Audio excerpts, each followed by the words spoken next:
तो वहीं कांग्रेस के 85वें महाधिवेशन के दूसरे दिन रायपुर में कांग्रेस अध्यक्ष मल्लिकार्जुन खड़गे ने ध्वजारोहण कर सत्र की शुरुआत की। ध्वजारोहण के दौरान कांग्रेस की वरिष्ठ नेता और पूर्व पार्टी अध्यक्ष सोनिया गांधी, पार्टी नेता राहुल गांधी, प्रियंका गांधी सहित पार्टी के कई नेता और कार्यकर्ता मौजूद रहे। छत्तीसगढ़ के मुख्यमंत्री भूपेश बघेल ने कहा कि सरकार पंडित नेहरू और इंदिरा गांधी के रास्ते से भटक गई है। इस समय देश कांग्रेस की ओर देख रहा है। उन्होंने कहा कि छत्तीसगढ़ राहुल गांधी के बताए रास्ते पर चल रहा है।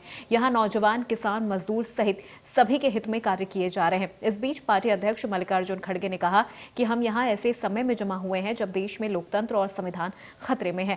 संसदीय संस्थानों को गंभीर संकटों का सामना करना पड़ रहा है और राजनीतिक गतिविधियों पर नजर रखी जा रही है।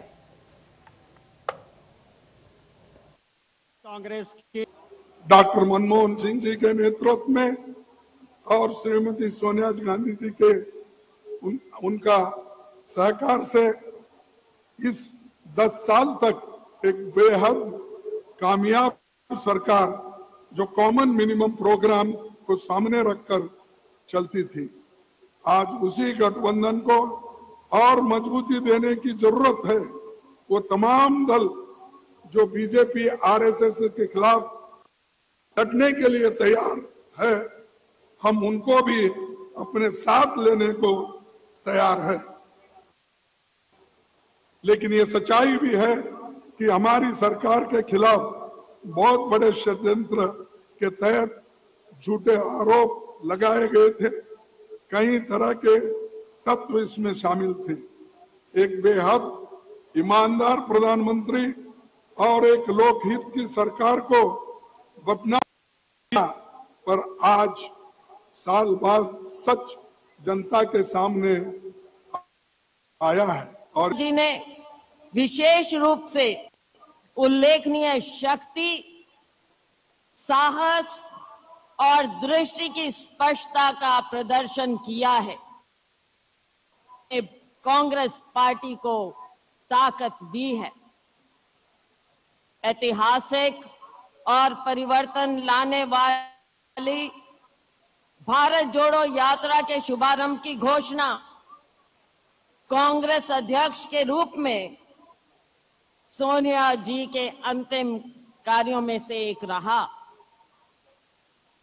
हम सोनिया जी को अच्छे स्वास्थ्य की शुभकामनाएं देते हैं और ये आशा करते हैं कि सोनिया जी पार्टी नेतृत्व के लिए मार्गदर्शन और परामर्श का स्रोत बनी रहेंगी। कि छत्तीसगढ़ देश के हृदय स्थल है और वहां इसका चयन किया गया है। ऐसे समय में जब देश महंगाई से जूझ रहा है, बेरोजगारी से जूझ रहा है, किसानों को दाम नहीं, मजदूरों को काम नहीं, नौजवानों के काम नहीं, ऐसे समय में जब राहुल जी कन्याकुमारी से लेकर कश्मीर तक के पद यात्रा करते हैं, आज पूरा देश राहुल जी की तरफ बड़ी आशा भरी निगाह से देख रहे हैं। पूरे कांग्रेस पार्टी के अधिवेशन पर देश ही नहीं बल्कि दुनिया की निगाहें हैं। ये ऐसे समय में महाधिवेशन हो रहा है जब हमारे पड़ोसी देशों के साथ हमारे संबंध ठीक नहीं है।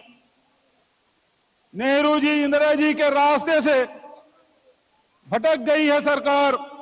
उस समय में महाधिवेशन हो रहा है और हमारे लिए बहुत सौभाग्य की बात है।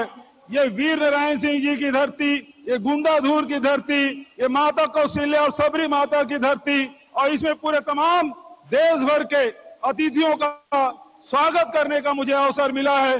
पूरे प्रदेश के ओर से, प्रदेश के कांग्रेस जनों के ओर से सभी आए हुए अतिथियों का मैं बारंबार स्वागत करता हूं, अभिनंदन करता हूं। आज मैं मानता हूं 3 सबसे बड़ी चुनौतियां हमारे देश के सामने हैं।